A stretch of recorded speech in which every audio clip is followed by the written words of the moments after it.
रामकृष्ण हरी माऊली. आज आपण 1719 पासून सुरुवात करत. आम्ही जाणावे ते काही तुझे वर्म कोणी ठाई अंत पार नाही ऐसे श्रुती बोलती होई मज तैसा साना सुकुमार ऋषी केशा पूर्वी माझी आशा भुजाचारी दाखवी खालता सप्ताही पातळावरती स्वर्गावनी ढिसाळतो मी मशक डोळा कैसे पाव आपुल्या मजाशे हा भरवसा पडे हो शीतया तैसा पंढरी निवासा तुका म्हणे गा विठोबा. देवा तुझे वर्म कोणत्या ठिकाणी हे आम्ही कसे जाणणार. श्रुती सांगते की तुला अंत पार नाही. माझ्या भावनेप्रमाणे देवा तू लहान होऊन चतुर्भुज रूप मला दाखव आणि माझी इच्छा पूर्ण कर. खाली सप्त पाताळा पलीकडे व वर सप्त स्वर्गाच्या पलीकडे असे व्यापक असे तुझे रूप आहे. इतके प्रचंड रूप गुंगरा एवढ्या मी आपल्या लोकांनी कसे पाहू शकेल. तुको म्हणतात हे पंढरी निवासा पांडुरंगा मला खात्री आहे की ज्याची जशी आवड आहे तसे तुम्ही बनवा. वृक्षवेली अम्मा सोयरी वनचरी पक्षी सुसरे अळविती तेने सुखे रुचे एकांताचा वास नाही गुण दोष अंगा येत आकाश मंडप पृथ्वी असन रमे तेथे मन क्रीडा करी कथा कमंडलो देव उपचार जाणवितो वारा अवसरू हरिकथा भोजन परवडे विस्तार करोनी प्रकार शेवरुची तुका मने होय मनाशी संवद आपुलाची वाद आपणाशी. वृक्षवेली वनात राहणारे प्राणी आणि कंठाने सुस्वर गीत आळविणारे पक्षी आमचे सोयरे आहे. एकांतात त्यांच्याबरोबर राहणे मला आवडते. कोणताही गुण दोष त्यामुळे अंगाला लागत नाही.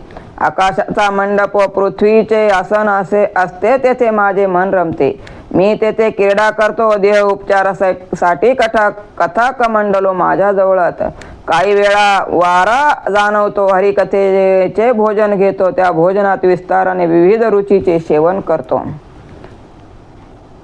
तुकाराम महाराज म्हणतात तेथे मनाचा मनाशी संवाद होतो. आपला आपल्याशीच वाद होतो. अनंत ब्रह्मांडे केरोमी ऐसे देंडे तो हा गवळी याचे घरी उंबरा चढता टेकादरी मारी दैत्य गाडे जया ज्याचे पुराणी पवाडे तुका म्हणे कळा अंगी जयाचे सकळा. भगवंताच्या पोटात अनंत ब्रह्मांडे साठविलेले आहेत. एक एक रोमही अनाकलनीय आहे. जसा हा भगवंत बाळरूपाने नंदाच्या घरी घरादाराच्या उंबऱ्यावर हात टेकतो किंवा दुसऱ्याच्या हाताचा आधार घेतो. ज्याने बालपणीच बलाढ्याशे दैत्य मारले त्या कान्होबाचे वर्णन पुराणांनी गायले आहे. तुकाराम महाराज म्हणतात त्यांच्या अंगी साऱ्या कळा आहेत. त्यांचे वर्णन किती करावे. सावधान ऐसे काय ते विचारा आलो संसार सकळई अंती समयाचा करणे विचार वेचती सादर घटिका पळे मंगळ हे नोये कन्या पुत्राधिक राहिले लौकिक अंतरपाठ तुका म्हणे देवांतरी अंतरला दुरी डोळी अंधारी पडिलेशे. लोकांना आपण या मनुष्य जन्माला आलो. आता कोणते कर्तव्य पार पाडले पाहिजे याचा सावधानतेने विचार करा. आयुष्यातील घटका पळे प्रपंच करण्यातच व्यतीत होत आहे. शेवटी तरी हरिचिंतन घडावे असा विचार करा. मुलामुलीचे लग्न इतर काहीही मंगल कार्य नव्हतेच. लग्नातला लौकिक अंतरपाठ दूर सारला पण जीव आणि परमात्मा यांच्यामध्ये जो एक अविद्येचा अंतरपाठ आहे तो मात्र दूर केला नाही. तुकोबाराय म्हणतात प्रपंचामुळे देव दूर गेला व ज्ञानरूपी डोळ्यासमोर अंधार पसरला आहे. लवण मिळविता जळे काय उरले निराळे तैसा समरस झालो तुझ माझी हरपलो अग्निकर्पुराच्या मेळे काय उरली काजळी तुका म्हणे होती तुझी माझी एक ज्योती. मीठ पानात मिसळल्यावर वेगळे राहते काय त्याप्रमाणे देवा मी तुझ्यात समरस झालो आहे. तुझ्यात हरपून गेलो आहे. अग्नी व कपूर यांच्या मिलनातून काजळी तरी शिल्लक राहते काय. तुकाराम महाराज म्हणतात तुझी आणि माझी रूप ज्योती आता एकच झाले. अनात्म भावनेचा निराश झाला आहे. सुख आणि नाही कोठे आली संसारी वाया हव बरी होऊ नका दुःख बांधवडी आहे संसार सुखाचा विचार नाही कोठे 14 कल्पेवरी आयुष्य दयाला परी तो राहिला ताटी तळी तुका म्हणे वेगी जाय सुटून या धरून हृदया माझी हरी. संसारात कोणतेही सुख नाही त्याची आकारण हाव धरू नका. हा संसार म्हणजे दुःखाचा बंदीवाडा आहे. येथे कोठेही सुखाचा विचारही नाही. 14 कल्पाहून अधिक आयुष्य असलेला असा मार्कंडेय कामट्याच्या ताटीमध्ये दैन्य भोगत असतो. दैन्य भोगत राहिला. तुकाराम महाराज म्हणतात अशा दुःखाच्या बंदीवाडात राहण्यापेक्षा यातून स्वतःला सोडवून घे, हृदयात हरीला घट्ट धरून ठेव. तुझ करिता होय ऐशे काही नाही, डोंगराची राई रंक्यदान, अशुभ शुभ करिता तुझ काही अवघड नाही पांडुरंगा. 16 सहस्र नारी ब्रह्मचारी कैसा, निरहारी दुर्वासा नवल नव्हे, पंचव्रतारा द्रौपदी सदी करिता, पितृशांती पुण्यधर्मा, दशरथ पातके ब्रह्महत्या राशी, नवल त्याचे कुशी जन्म तुझा, मुनीश्वरा नाही दोष अनु मात्र, भांडविता सूत्रवध होती, तुका म्हणे माझे दोष ते काही, सरता तुझे पायी झालो देवा. भगवंता तू केलेस तर काय होणार नाही, डोंगराची राई आणि रंकाचा राजा होऊ शकतो. अशुभाचे शुभ करणे तुला मुळीच अवघड नाही. 16 सहस्र 108 बायका असूनही तू ब्रह्मचारी कसा आहे, याचे साऱ्यांनाच आश्चर्य वाटते. 60 खंडी धान्य खाऊनही निराहारी दुर्वासा बद्दलही काही नवल नाही. 5 पांडवाची एक द्रौपदी पत्नी, ती पतिव्रता आणि सर्व गोत्राजाचा नाश करणारे धर्म हा पुण्यवान आहे. दशरथा ब्रह्महत्या करणारा पातकी असूनही देवा तुम्ही त्याच्या पोटी राम म्हणून जन्म घेतलात, हे नवलच आहे. भांडणाचे सूत्र हाती घेऊन कलागत लावणाऱ्या प्रसंगी वदई घडविणारे नारद मुनी अनु मात्रही दोषी ठरत नाही. तुकाराम महाराज म्हणतात अशा महादोषी व्यक्ती पुढे माझे दोष किती असणार. मी तर तुझ्या पायापाशी येऊन निष्पाप झालो आहे. उभ्या बाजारात कथा हेतो नावडे पंढरीनाथ, अवघे पोटासाठी धोंग ते कैचा पांडुरंग, लावी अनुसंधान काय देईल म्हणून, काय केले रांडले का तुला राजी नाही तुका. उच्च बाजारात केलेली कथा भगवंताला आवडत नाही. जे लोक असे करतात ते त्यांनी पोट भरण्यासाठी केलेले सोंग असते. ते पांडुरंगाविषयी श्रद्धाभाव कोठे असतो. कोणीतरी काहीतरी बिदागी देतील म्हणून तो अनुसंधान लावतो. हे रांडेच्या लेखा तू असे का करतोस. तू को म्हणता तुझ्या या अशा कृत्याने पांडुरंग प्रसन्न होणार नाही. असत लोकाचे बोल शिरावरी, माझी मज हरी विठाबाई, अपंगिले मज आहे ते कृपाळू, बहुत कनवाळू अंतरीचे, वेदशास्त्रे जिशी वर्णिती पुराणे, तिचे मी पोसणे लढिवाळ, जिचे नाम काम धेनु कल्प तरू तिचे मी लेकरू तुका म्हणे. माझ्या शिरावर कुशाल लोकाचे बोल असू दे, मला माझी विठाईच बरी आहे. विठाबाईने मला कृपाळू होऊन आश्रय दिला आहे. ती मनाने खूप कृपाळू आहे. जिचे वर्णन वेदशास्त्रे पुराणे करतात तिच्या प्रसादाने तिने लढिवाळपणे मला पोचले आहे. जी कामधेनू कल्पतरू आहे तिचे मी लेकरू आहे, असे तुकाराम महाराज म्हणतात. वाराणसी गया पाहिली द्वारका, तरी नाही तुका पंढरीच्या, पंढरीशी नाही कोणा अभिमान, पाया पडे जन एकमेका, तुका म्हणे जाय एक वेळ पंढरी, तयाचे घरी यम नये. वाराणसी गया द्वारका हे तीर्थक्षेत्र मी पाहिले, परंतु त्याची तुलना पंढरीशी होऊ शकत नाही. पंढरीत कोणालाही कसलाही अभिमान नाही, तेथील सर्वजण एकमेकाच्या पाया पडतात. तुकाराम महाराज म्हणतात जो कोणी एकदा तरी पंढरपूरला जाईल त्याच्या घरी यम येत नाही. सांडून या सर्व लौकिकाची लाज, आळवा यदुराज भक्ती भावे, पाहून या झाडे वर बडून पाला, खाऊन विठ्ठल आळवावे, वेचून या चिंजा भरून या जागा, गुंडाळून डुंगा आळवावे, तुका म्हणे ऐसे मांडिल्या निर्वाण, तया नारायण उपेक्षिणा. लौकिकांनी सर्व लाज सोडून भक्तिभावाने पांडुरंगाला आळवा. कोणती झाडे पाहून त्याला पाला ओरबाडून खावो, विठ्ठलास आळवा.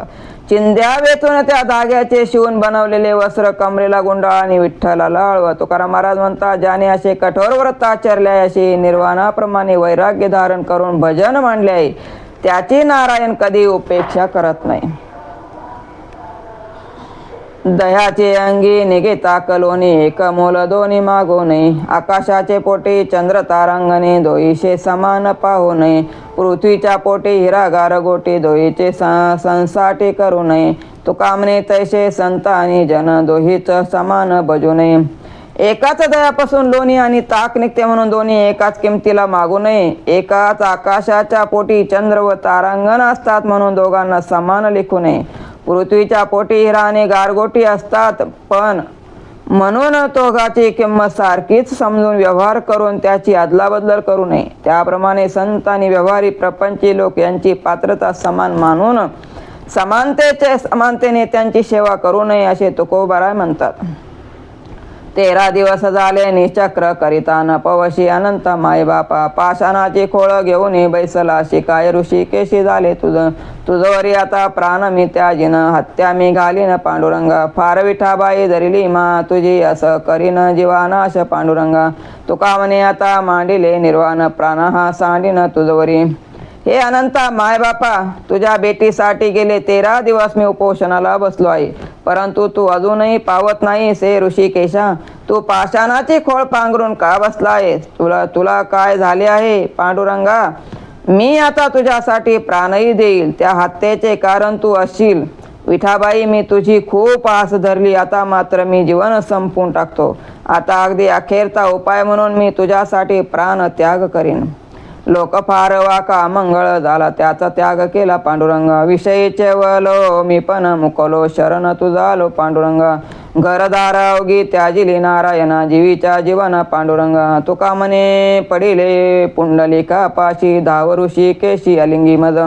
पांडुरंगा या कलियुगातील लोक फार अमंगल दुराचारी झाले आहे अशा लोकांचा संबंध मी तोडला आहे विषयाबद्दल सावध झालो आहे आणि मी पण सोडून तुला शरण आलो आहे नारायणा मी घरदार सर्व काही तुझ्याकरिता सोडले आहे कारण तूच माझे जीवन आहे तुकाराम महाराज म्हणतात हे ऋषिकेशा मी पुंडलिकाजवळ पडलो आहे तेथे धाव आणि मला जवळ घे इंद्रियाची दिने आम्ही केली नारायणे म्हणून ऐशे सोसी काय सांगो कोणापाशी नाही अंगी बळ त्याग करीजे सा सकळ तुका म्हणे मोठे प्रारब्ध हे होते खोटे नारायणा इंद्रियांनी आम्हाला दीन दुबळे केले आहे म्हणून मला प्रपंचात काय सोसावे लागते ते कोणाला सांगू माझ्या अंगी सर्व संग परित्याग करण्याचे सामर्थ्य नाही तुकाराम महाराज म्हणतात माझेच नशीब खोटे तेथे देवाला दोष देण्यात काय अर्थ आहे हाती दररोज आवे तेथे परते निव्हावे ऐसा का हो आला वाटा हिन भाग्याचा करंटा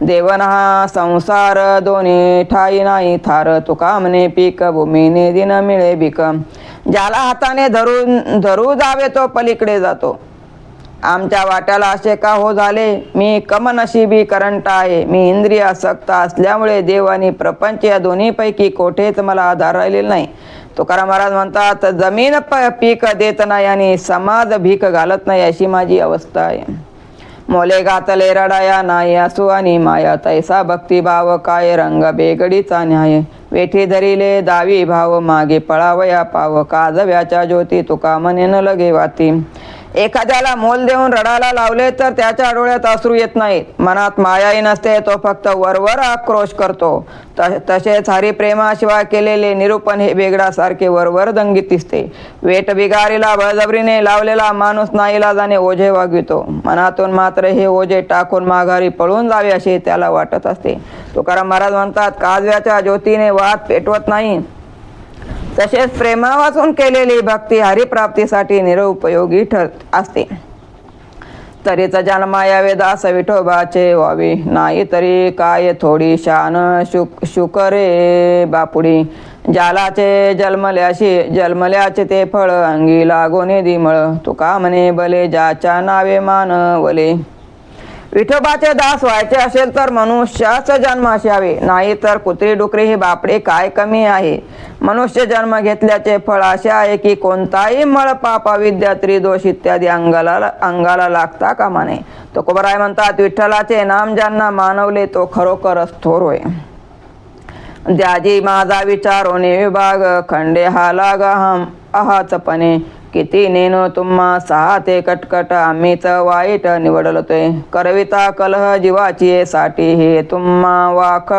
ओखटे ढाळदेवा तुका म्हणे धीर कारणा पला तुम्ही तो विठ्ठला मायातीत जरा विचार करा आणि माझा वाटा मला द्या वरवर काही जरी केले तरी मी तुमचा पाठलाग सोडणार नाही तुम्हाला माझी किती कटकट सोसावी लागते आम्हीच फक्त वाईट निवडलो गेलो देवा आमचा जीव जाईपर्यंत तुम्ही आमच्याशी कल वाढवित राहता ही तुमची फार वाईट सवय तुकोबराय म्हणतात विठ्ठला तुम्ही तर मायामोहाच्या पलीकडील आहात पण आम्हीच धीर सोडत असतो आमुचे ठाविके तुम्हा गर्भवास बळीवंत दोष केले भोग काय हा सांगावा नसता नव लाव मैदपणे भाव भुलवणीचा एका पळवणी एका पाठी लाव कौतुक देवा पावया तुका म्हणे जेने चेताविले त्यांच्याने उगले कैशी नवे देवा आमचे गर्भवास तुम्हाला ठाऊक आहेत आमच्याकडून अक्षम्य अपराध घडले त्याचेच हे भोग आहेत ही नसती नवलाई काय सांगावी कपटाने भुलविण्याचा हा प्रकार आहे देवा तू एकाला पळवून लावतोस व दुसऱ्याला त्याच्या मागे सोडतोस आणि कौतुक पाहत राहतोस तुकोबाराय म्हणतात जो चिथावणी देतो त्याला हा पळण्या धरण्याचा प्रकार बंद करता येत नाही काय निर्दयाशी तुम्ही करिता दंडन तुमचे गाराने कोठे द्यावे बाकी तो करुणा ऐकती ते कान उगलेची मौन धरिले ऐशे दीनपणे पाहे काय बिडवुनी मंजुळ वचने विनय तसे तुका म्हणे गाठी मनाची उकले काय जे विठ्ठला पाहत असा देवा दुष्ट निर्दयी माणसांना तुम्ही शिक्षा करता पण जर तुम्हीच निर्दयी झाला तर तुमचे गाराने कोठे न्यावे मी तुमची करुणा भागतो आहे तुम्ही ते कानाने ऐकत आहात असे असूनही तुम्ही मौन धरले आहे याला काय म्हणावे तुमच्या पायाला मिठी घालून आता तरी तुम्ही बोलाल म्हणून दीनवाणेपणाने तुमच्याकडे विश्वासाने पाहतो विनंती करतोय तुकाराम महाराज म्हणतात विठ्ठला आता कसला विचार करत आहात मनातील अडी सोडा नसतो केविलवाने तो काही तुमच्या कृपादाने चितयाची ओळखी घाले टवटवीत मुखी वाया जात नाही वचन प्रीतीचे ते काय तुका म्हणे देवा सत्य ते अनुभवा देवा तुम्ही जर माझ्यावर कृपा केली असती तर मी असा केविलवान दिसलो नसतो तोंडावर टवटवी दिसणे हीच तृप्ततेची खूण आहे एखाद्याशी जर प्रेमाने 4 शब्द बोलले तर ते वाया जात नाही तुकाराम महाराज म्हणतात जे सत्य असते तेच अनुभवास येत असते असा सिद्धांत आहे तुमच्या कृपा आशीर्वादाने तो अनुभव मला आला असता झालो तवसाचे दास राहवने काचे एका मी मिळते उचित तुम्ही नेना कृपावंत सिंहाची ती पिले जाय घेऊन या कोले तुका म्हणे नास आम्हा म्हणविली सा दास देवा तुझ्या सारखेचे दास होऊ नये आम्ही कच्चे का राहिलो हे कृपावंता तुम्ही सांगा हे योग्य आहे का तुम्हाला ते कळत नाही का सिंहाच्या बच्चाला कोल्ह्याने पळवून न्यावे असे कधी घडले आहे का तुकाराम महाराज म्हणतात आम्ही तुमचे दास म्हणतो मग आमचा नाश होणे योग्य आहे का देवाचा उपदेशे जेथे भाव तो वशे ठाव विश्वंभरे लोभाचे संकल्प पळली यावरीत कैची तेथे उरी पाप पुण्य शुद्ध भक्ती मन झालिया निर्मळ कुच्छळी विटाळ वज्रलेप तुका म्हणे ज्याचे तयाशीच कळे प्रांत येतो फळे कळो मग देव या हेतूने जेथे श्रद्धा ठेवावी ते ठिकाण भगवंताने व्यापले आहे त्या ते ठिकाणी त्याचे वास्तव्य आहे लोभाचे विचार मनातून उगवून गेल्यावर ते पाप पुण्यांना कसा थारा मिळेल चित्त शुद्ध झाले तर शुद्ध भक्ती घडते अभक्ताला पापाच्या विटाळाचा वज्रलेप होत नसतो तुकाराम महाराज म्हणतात आपले मन शुद्ध आहे की नाही हे ज्याचे त्याला समजते पाप पुण्याचा विचार मात्र नंतर मिळणाऱ्या फळाच्या वेळी कळून येतो कडसणी दरिता अडचणीचा ठाव म्हणून जीव त्रासला शे लौकिका बाहेरी राहिलो निराळा तुझा विन वेगळा नाही तुझा संकोचाने नाही होत धनीवरी उरोनी उरी काय काज तुका म्हणे केले इच्छेची सारिके नाही शे पारिके येथे कोणी देवा संसाराबद्दल जो विचार करावा तसा शोक त्यात शोक भय अडचणी येत जाणवतात म्हणून माझा जीव वैतागून गेलाय म्हणूनच मी लौकिक व्यवहारापासून दूर जाऊन वेगळा राहिलोय तुझ्याशिवाय मला कोणाचाच आधार नाही तुझ्यापाशी जर संकोच केला तर माझी इच्छा कोणी पूर्ण होऊ शकणार नाही कधीही पूर्ण होऊ शकणार नाही म्हणून संकोच बाळगून काही उपयोग आहे का तुकोबाराय म्हणतात माझ्या इच्छेसारखे सारे घडून आले आता ह्या विश्वात मी कशालाही पारखा राहिलो नाही देव सर्वत्र असल्याची खात्री पटली आहे हेचे जतन करा दान धरुणी चरण राहिले ते आणि नाही न घाली भार हो फार आवडे घ्याव्या माझ्या हाते सेवा याची देवा विनवणी तुका तुमचा मनवी दास त्याची आस पुरवावी भगवंत तुमच्या चरणांना धरून मी राहिलो आहे तुमचे कृपादान आहे त्यामुळे त्याचे रक्षण करा मी आता जास्त कोणतेही ओझे तुमच्यावर लादणार नाही देवा माझ्याकडून तुझी सेवा घ्यावी हीच आमच्याकडे माझी विनंती आहे. हीच आपल्याकडे माझी विनंती आहे. तुकाराम महाराज म्हणतात, मी तुमचा दास म्हणून घेतो, म्हणून माझी इच्छा तुम्ही पूर्ण केली पाहिजे. रामकृष्ण हरी माऊली. आज आपण 1744 वर थांबत आहोत.